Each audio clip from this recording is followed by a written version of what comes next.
Olá, todos e todas. Eu espero que vocês estejam bem recebendo esse conteúdo também, por meio do qual eu pretendo interagir, trocar umas ideias com vocês. Começo me apresentando. Eu sou Helena Martins, professora da Universidade Federal do Ceará, do curso de Comunicação Social, Publicidade e Propaganda. Sou militante também do coletivo Intervozes, que atua com a luta pelo direito à comunicação e militante de direitos humanos de várias causas, né, progressistas que nos colocam no mundo.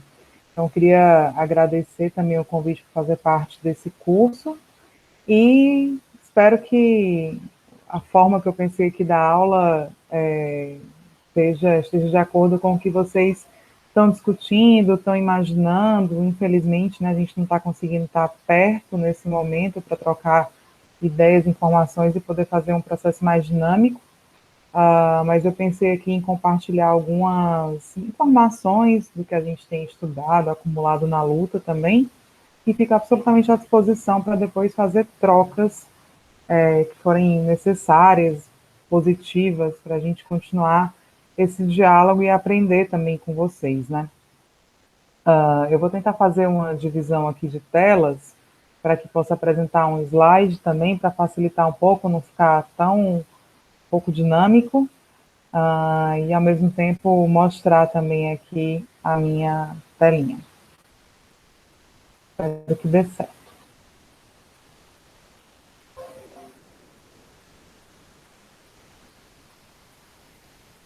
Prontinho.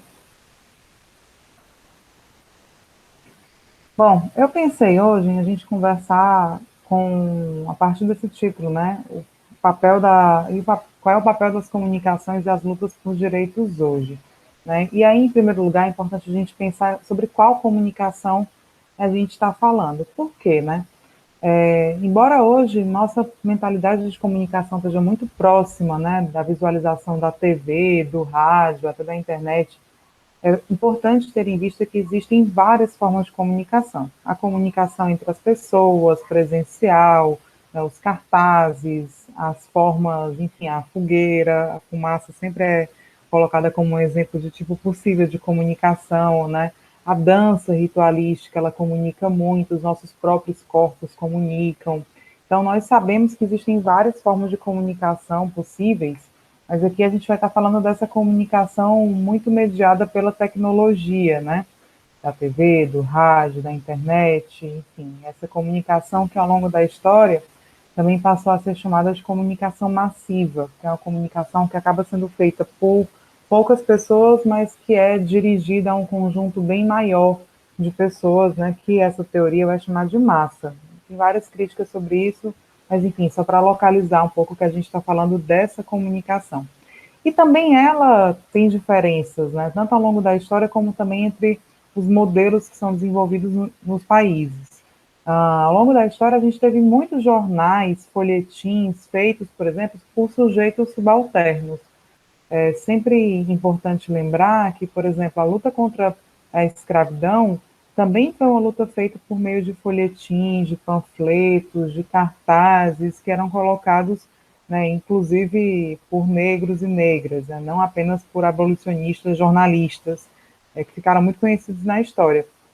Mas várias revoltas populares tinham também essa face, né, de comunicação nas próprias cidades, tentando afixar esses cartazes, mensagens, né, e a gente pode pensar isso ao longo do tempo. Por exemplo, no início do século XX, era muito comum ter jornais que já dialogavam com as pautas que hoje a gente poderia chamar de feministas, né? Então, tinham muitas mulheres que organizavam publicações também, inclusive aqui no Ceará, e que faziam uma comunicação contra-hegemônica, uma comunicação contestadora, alternativa. Né? O movimento operário também teve uma grande importância na produção de comunicação no início do século XX, tanto é que muitos jornais nessa época eles eram feitos em outras línguas, né? Italiano, por exemplo, e tinha muitos anarquistas que vinham desses países e produziam conteúdos. Né? Então, a gente tem muitas experiências de comunicação alternativa, populares, né? Vocês podem lembrar aqui, por exemplo, do jornal Sem Terra, da revista Sem Terra, e de tantos outros veículos que são feitos pelos movimentos sociais. Mas há uma estrutura hegemônica que vai sendo construída em todos os países, né? E que ela também é diferente, como eu falei antes. Por exemplo, na França, no Japão, na Alemanha, você vai ter a Constituição, no Reino Unido também, você vai ter a constituição de um sistema público de comunicação muito forte, né? A comunicação ela não era pensada como mercadoria por muitas décadas nesses países. Ela começa como algo pensado, né, para o público, né, organizado pelo Estado, inclusive, é, e só depois, mais na fase mesmo, de fato, do neoliberalismo, a partir dos anos 80, é que ela ganha essa vertente mais comercial, né? E aí você passa a ter uma privatização dos sistemas de comunicação, muitos canais privados nesses países. No caso do Brasil é diferente, né? O Brasil, ele olha e se espelha nos Estados Unidos e ele vai constituir um sistema de comunicação que ele é essencialmente privado, né? Então são empresas, sobretudo, que exploram os serviços de comunicação e que produzem os conteúdos que vão chegar a praticamente toda a população, né? E aí isso faz com que a gente tenha algumas características muito particulares, né, da nossa comunicação. Ela não conta com participação social, ela não é pensada para atender o interesse público, né? Ela acaba sendo muito mais voltada para fortalecer poderes e toda uma lógica dominante, né, que estão instituídos. Então, não à toa, a gente vai ter uma vinculação muito forte de emissoras com os poderes locais, né? Algumas pessoas, alguns pesquisadores chamam de coronelismo eletrônico, por exemplo. Vai falar que aquele coronelismo da enxada, do controle do voto, né, pela posse da terra, né, pelo domínio oligárquico, ele vai ser atualizado e vai também se revelar na propriedade dos meios de comunicação. Não é muito distante da nossa realidade, né? Se a gente for observar o Ceará e os municípios todos, em geral, você acha duas, três emissoras no máximo em cada um deles, né? Emissoras de rádio, sobretudo. E aí você vai ver que essas emissoras estão vinculadas a alguns políticos locais, né? E às vezes ao político opositor, né? São muito encastelados em famílias, inclusive, né? Esses grupamentos. Então, a gente tem aqui no estado, até de uma forma geral também, as próprias emissoras de TV tendo vinculações ou com o Tasso Gereissati ou com o Eunício Oliveira, né? São políticos que dominam também esse sistema de produção de conteúdos que, no fim das contas, é um sistema de produção de referências, né?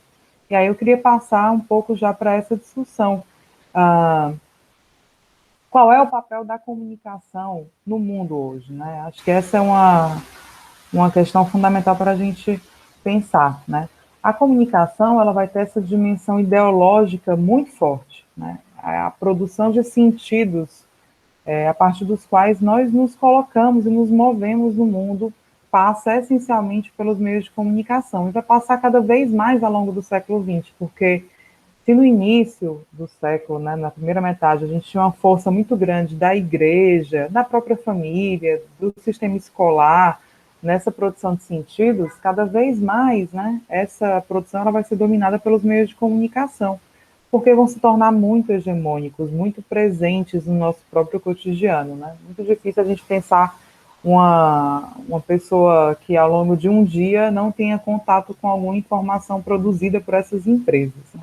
Então, essa dimensão ideológica ela vai ser fundamental para incidir na construção de identidades e de representações sociais. E aí, o que eu estou chamando, né, de identidades e de representações?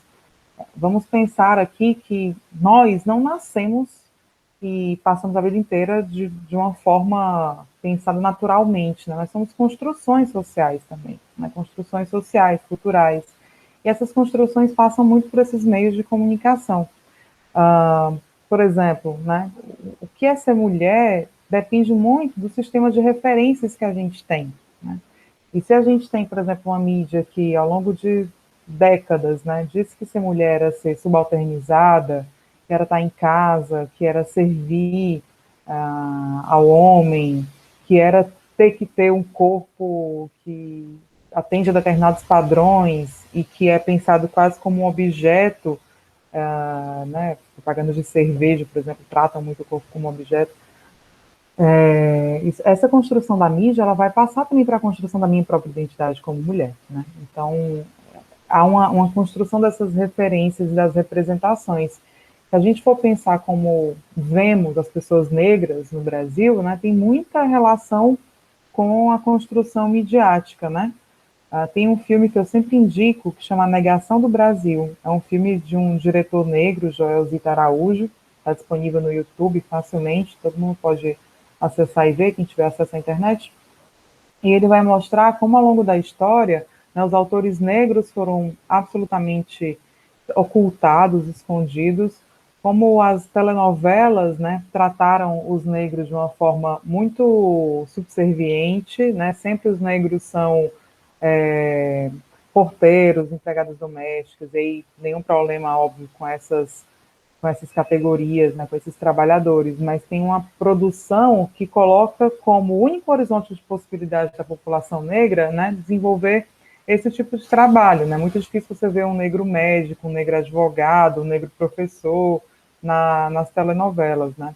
Aliás, por muitos anos, sequer atores negros eram de fato convocados para participar e para atuar nas telenovelas. Havia uma prática muito recorrente no cinema internacional e que também chegou aqui no Brasil, que era a prática que a gente chama de blackface. O que é isso? Eram atores brancos que pintavam os rostos, colocavam até algodão na boca, no nariz, para assimilar, né, para parecer com traços negroides, que eles pensam, inclusive, né, como traços, né, porque, enfim, as pessoas têm traços muito diferentes, mas tem essa ideia também, né, de uma estética hegemônica. Então, as primeiras telenovelas, elas sequer contavam com atores negros, de fato, né, eram invisibilizados nesse nível, de ter que ter pessoas brancas, né, se fazendo de pessoas negras para atuar. Então, isso é muito recorrente no começo da televisão no Brasil, e depois a gente vai ter uma produção televisiva que ela também oculta os negros, né?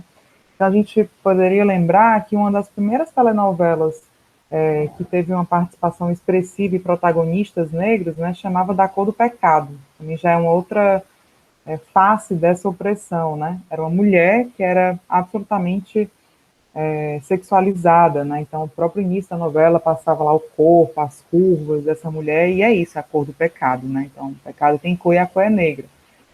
Então, são vários problemas históricos que vão construindo a forma como as populações se veem, produzem seus próprios sentidos, né? Nesse slide, eu também mostro aqui uma charge que foi feita pelo Latuf, retratando um caso que diz respeito diretamente ao movimento indígena, aos indígenas de forma geral, né?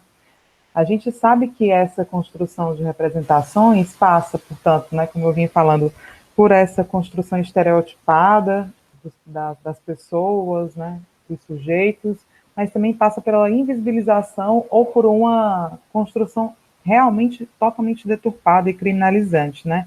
Essa charge mostra um pouco isso. Ela se refere a uma notícia que foi feita em 2014 pelo jornal Diário Catarinense e que falava sobre os indígenas da terra Morro dos Cavalos, em Santa Catarina. Essa reportagem, intitulada Terra Contestada, colocava que os indígenas estavam inviabilizando a expansão de uma BR no local, né? Então, era toda uma lógica de criminalização, os indígenas contra o progresso, aquela narrativa que a gente conhece bem, né? E embora seja absolutamente problemática, essa reportagem chegou a ser indicada para o Prêmio ESSO, que é o principal prêmio do jornalismo no Brasil. Então a gente tem com isso, né, um exemplo de como essas narrativas são, inclusive, valorizadas pela mídia hegemônica, né? Ah, Além dessa questão das representações sociais, tem uma outra dimensão muito importante que é mais geral, né? Os meios de comunicação, eles se prestam a naturalizar uma lógica cultural mais ampla que serve à própria sustentação do sistema capitalista, né? Aqui eu coloquei duas imagens que mostram o que aconteceu ontem, né? Quando a gente teve a liberação dos shoppings, do funcionamento dos shoppings, já estavam fechados, né, por conta da pandemia e da necessidade de isolamento social. E a gente tem duas fotos que mostram filas, né, de pessoas, muitas pessoas negras, inclusive, para acessar o Norte Shopping e comprar, né? E aí, o que os meios de comunicação têm a ver com isso? Bom, eles servem historicamente para promover, né, o sentido mais geral do sistema capitalista, que é a mercantilização, né? Não à toa, os meios privados, eles se baseiam em publicidade, eles constantemente estão promovendo não só os produtos, mas toda uma forma de vida que é baseada na publicidade, né? Não à toa a gente vai ter a conformação do que o Davi Copenauer, né, chama de o povo da mercadoria, né? Um povo que não consegue se ver sem estar comprando, né? Que vai colocar todo o seu desejo, todo o seu impulso, né, exatamente nessa lógica da mercadoria. E aí esse texto do Davi Copenauer é muito interessante porque ele vai discutir como os brancos, né, nós brancos, inclusive, não conseguimos sequer construir um outro horizonte, né? Não conseguimos ter uma outra referência que não seja essa referência da compra, da mercantilização, né? Em meio a uma pandemia, nós não colocamos em questão qual é o sentido que nos move no mundo, ao contrário, né? Acaba que a gente está buscando reproduzir esse mundo já tão opressor e tão pautado pela própria lógica da mercadoria. É um grande exemplo disso. E hoje tem, né, no campo da esquerda, no campo da teoria crítica, tem sido muito refletido, né, a partir de outras matrizes de pensamento, sobretudo indígenas, seja com o Copenau, com a Sônia Guajajara, né, com o Ailton Krenak, que tem produzido muito e apontado muito os limites, né, dessa conformação de mundo que a gente tem e que parece que a branquitude quer apenas manter, né, de fato continuar fazendo com que ela seja permanente, embora seja tão opressora, né? Então, aqui um exemplo de como os meios de comunicação também contribuem para essa lógica que sustenta o próprio regime capitalista. Alguns teóricos vão dizer, né, juntando aí essas duas dimensões, que as funções dos meios de comunicação na sociedade, né, se dividem entre a função propaganda, que é essa função mais ideológica de promoção de visões gerais sobre o mundo, né, que é fundamental, por exemplo, a propaganda de que ser feliz é consumir, né, e também essa dimensão da publicidade, que é a venda das próprias mercadorias, né? Não haveria tanta venda de mercadorias se a gente não tivesse todo um estímulo para uma produção de necessidades, uma produção de desejos, né? Um estímulo que passa essencialmente também pelos meios de comunicação. E também tem aqueles casos em que os meios de comunicação operam diretamente no sistema político, né? E esses casos talvez sejam os mais lembrados, assim, pensar quais são as funções dos meios de comunicação nessa abordagem ideológica, né? Eu trouxe aqui alguns conteúdos que vão mostrar um pouquinho disso. Um deles, né, espero que vocês estejam vendo, é a capa, né, um editorial, né, a capa que trazia esse editorial do jornal O Globo, logo nos dias seguintes ao golpe militar em 64, né. É interessante a gente perceber como alguns conteúdos, né, são muito recorrentes ainda hoje, por isso eu vou me permitir aqui ler um pouquinho desse editorial. Ele vai dizer assim: vive a nação dias gloriosos, porque souberam unir-se todos os patriotas, independentemente de vinculações políticas, simpatias ou opinião sobre problemas isolados, para salvar o que é essencial, a democracia, a lei e a ordem. E aí continua. Este não foi um movimento partidário. Dele participaram todos os setores conscientes da vida política brasileira, pois a ninguém escapava o significado das manobras presidenciais. Aliaram-se os mais ilustres líderes políticos, os mais respeitados governadores, com o mesmo intuito redentor que animou as Forças Armadas. Era a sorte da democracia do Brasil que estava em jogo. Bom, aqui a gente vê toda uma construção da ideia de nação, da ideia daqueles que são defensores não de interesses particulares, como as categorias de trabalhadores ou como a própria esquerda, né, como a mídia hegemônica geralmente aborda, mas uma ideia de que os patriotas estão defendendo a nação, né, estão fazendo um gesto de solidariedade, inclusive, de preocupação em relação à nação, apoiando o golpe militar de 1964.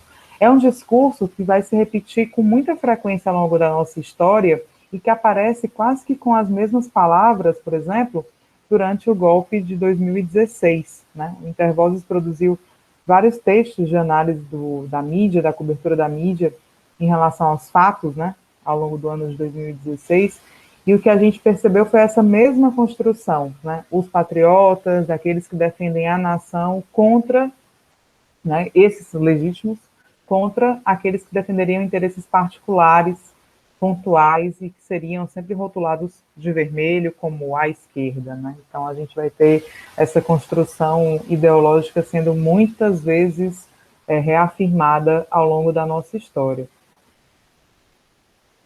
Bom, o golpe, ele é importante para a gente pensar o sistema de comunicação no Brasil, não só porque produz toda essa abordagem, essa gramática, que vai ser super recorrente, que vai acabar penetrando muito, né, na nossa cultura e conformando muito uma forma de olhar os processos políticos, mas também porque ele favorece a estruturação do monopólio midiático no nosso país, né?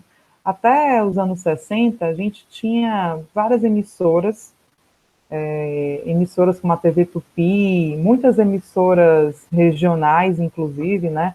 Eu sempre lembro que até aquela época, mais ou menos, a TV Ceará produzia até novelas, né? Então a gente tinha uma produção cultural que também ocupava o rádio e a televisão, né? E a partir do golpe militar, você vai ter uma mudança estrutural no sistema de comunicação e essa fase, né, que alguns autores chamam de fase concorrencial, vai dar lugar a uma fase marcada pela presença de um monopólio dos meios, e esse monopólio é absolutamente liderado pela Rede Globo, né, que até hoje ocupa esse espaço, e aqui no slide eu tento mostrar um pouquinho isso, né, o Grupo Globo, ele está em praticamente, está em todos os tipos de mídia, né, e ele é dominante em todas essas mídias. Então a gente tem, por exemplo, na rádio, né, a CBN, que é uma rádio vinculada ao Grupo Globo, é a sétima rede de rádio mais ouvida no Brasil, né? A própria Rádio Globo, que não está em todo o território nacional, mas para a gente ter uma ideia da sua importância, né? Ela é a quarta rede de rádio mais ouvida do Brasil. O site Globo.com é o quinto site mais acessado no nosso país, né? Tendo aí mais de 8 milhões de visitas mensais, né? A Rede Globo tem 36%, 37 quase, por cento de audiência em todo o país. Quando a gente vai olhar nas emissoras, né, fechadas, né, a gente vê que a Globo não tem só um canal, ela tem uma programadora muito importante, que é a Globosat, né, que é também das mais importantes de todo o país, disputa apenas com a programadora internacional, que chama Time Warner, mas ela tem 33 canais, né, e muitos canais são também entre os mais acessados, como a própria Globo News, que é o canal de notícias 24 horas, né, produzido pelo Grupo Globo. Né. Com isso a gente vê como está praticamente em tudo, né, e não apenas na mídia. A gente vai olhar os negócios do Grupo Globo, né, eles estão também produzindo conteúdos como conteúdos educacionais por meio da Editora Globo, por meio da Fundação Roberto Marinho. Né. Quando a gente vai olhar na situação do Rio de Janeiro, onde está a sede do grupo, né, você tem muitos museus, inclusive, que são financiados pelo Grupo Globo. Então, há toda uma produção cultural que passa, né, por essa família. Então, isso vai mostrar um pouco o poder dela, né? E esse poder também pode ser verificado quando a gente observa quais são as empresas mais importantes do país, né? O Grupo Globo sempre figura entre elas. Então, é um poderio muito forte e que vai ter todo o impacto também na nossa produção de sentidos, no nosso debate público, porque aí é uma outra dimensão, né? Acaba que os temas que viram temas públicos, eles, para se tornarem temas públicos, eles devem ser mediados por esses veículos, né?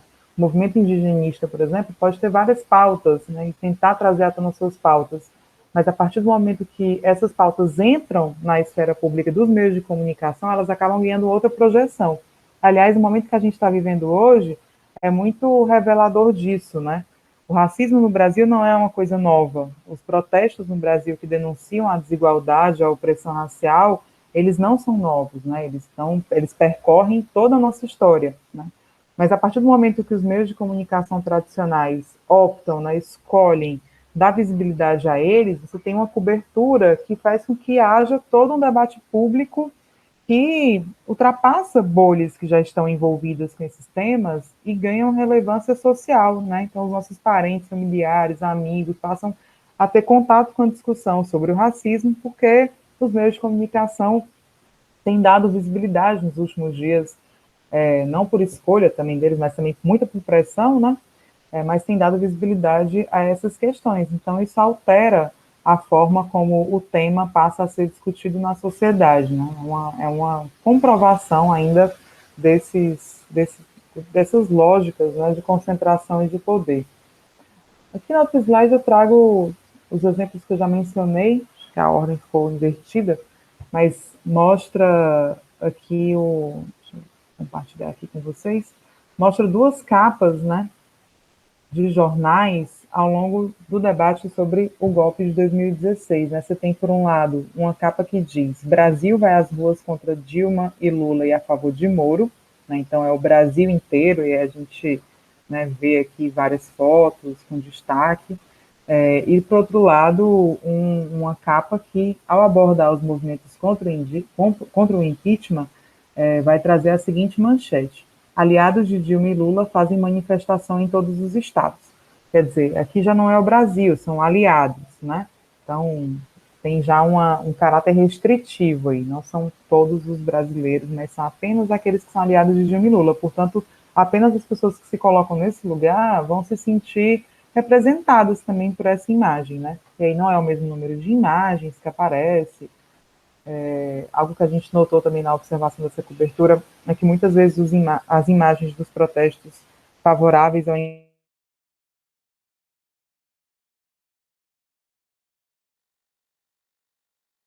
impeachment já eram mais fechadas, né? Então a gente vai vendo que essa operação ideológica, editorial, ela está na linguagem, como eu mostrei ao ler o editorial 64, mas ela também é construída por meio das escolhas imagéticas, né? Seguindo aqui, é importante ter em vista que muitos desses problemas relacionados à concentração, à imposição de representações sociais deturpadas, estereotipadas, eles são problemas que se perpetuam, né, e que são muito presentes ainda hoje, embora tenha havido modificações no sistema de comunicação de uma forma muito impactante. Né? E aí, para a gente caminhar para o fim dessa primeira apresentação, eu queria falar um pouquinho sobre a internet. Né? Quando a internet surge, ela traz muito uma dimensão de expectativa, de fato, de diferenças, né? De que poderia haver mais diversidade e mais pluralidade nos meios de comunicação, tendo em vista as modificações tecnológicas e o fato da tecnologia ter se tornado mais acessível. Por um lado, isso é verdade. Né? A gente tem, por exemplo, muitos grupos indígenas que produzem seus próprios conteúdos, filmes, né? Vocês sabem que tem até festival de filmes indígenas.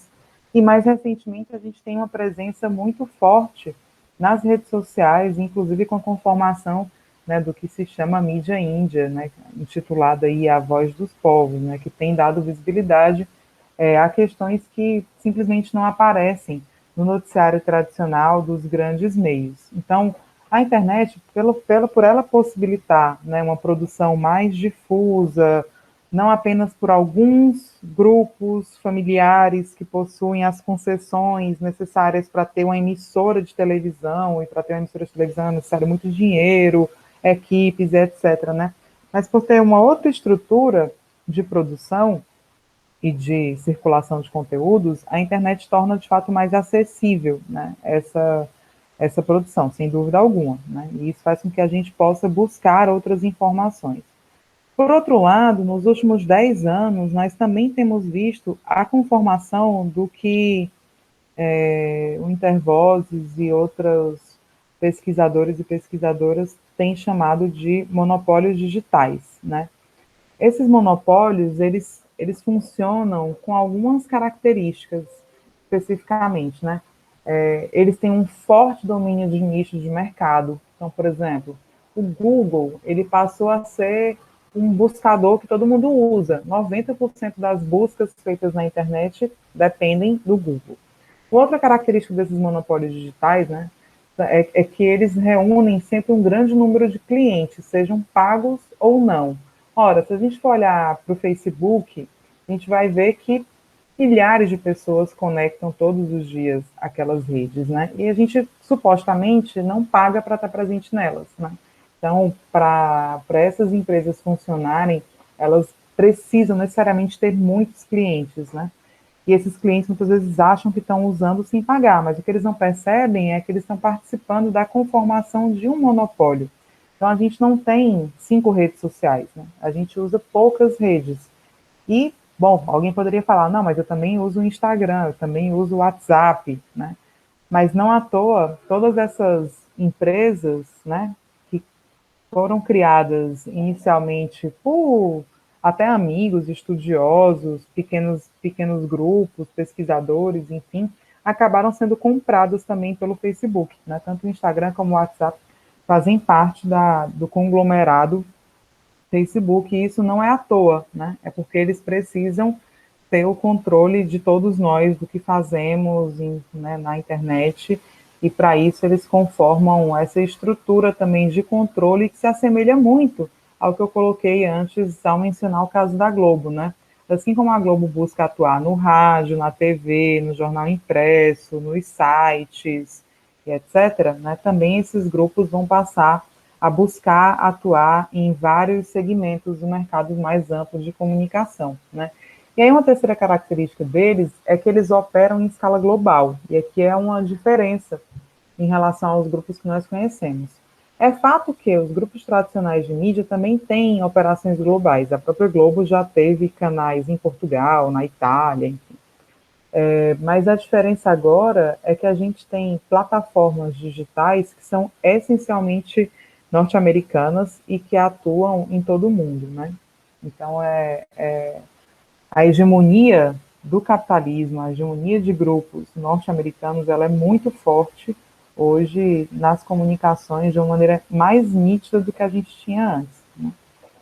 Uma quarta característica é que esses grupos, eles atuam também em outros segmentos para além do original. Por que isso é importante? Vou dar o exemplo de uma companhia que chama Amazon. A Amazon começou sendo uma vendedora de livros, depois ela passa a vender tudo na internet, né? Isso faz com que ela tenha uma mesma estrutura que ela usa para vários tipos de mercantilização, para vários tipos de negócios, né? Isso para ela gera uma economia importante, ao passo que também ela acaba obtendo informações não só sobre o que eu faço em um segmento, mas sobre os meus costumes, as minhas buscas, os meus desejos, os produtos que eu consumo, os meus objetivos, né, ao visualizar um determinado filme, enfim. Ela consegue ter muitas informações porque ela acaba estando presente em várias dimensões da vida.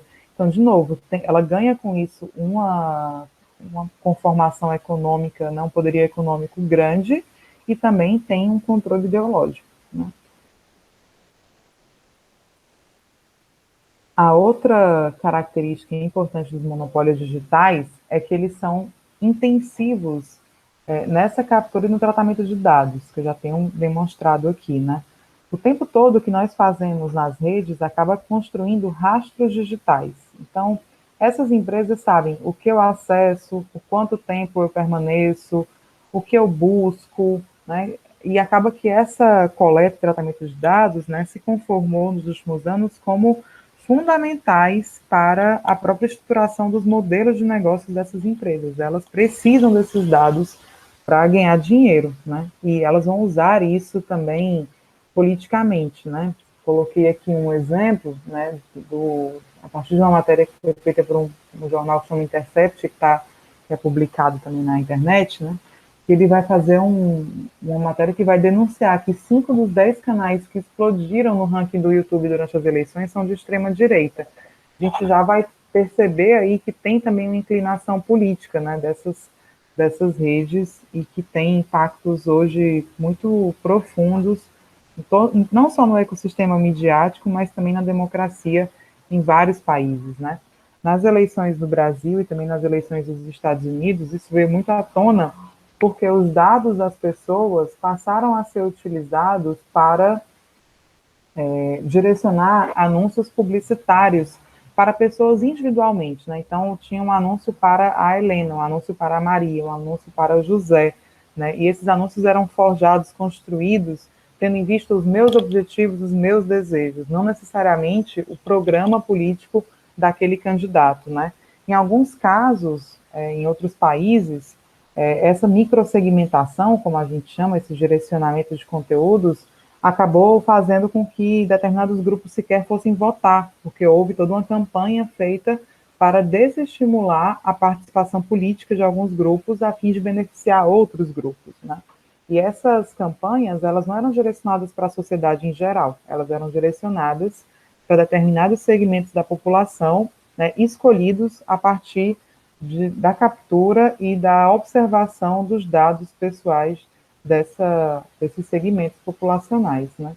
Então, para finalizar, mais duas características desses monopólios digitais, né? Eles têm um controle de um ecossistema de agentes que desenvolvem serviços e bens mediados pelas suas plataformas e atividades.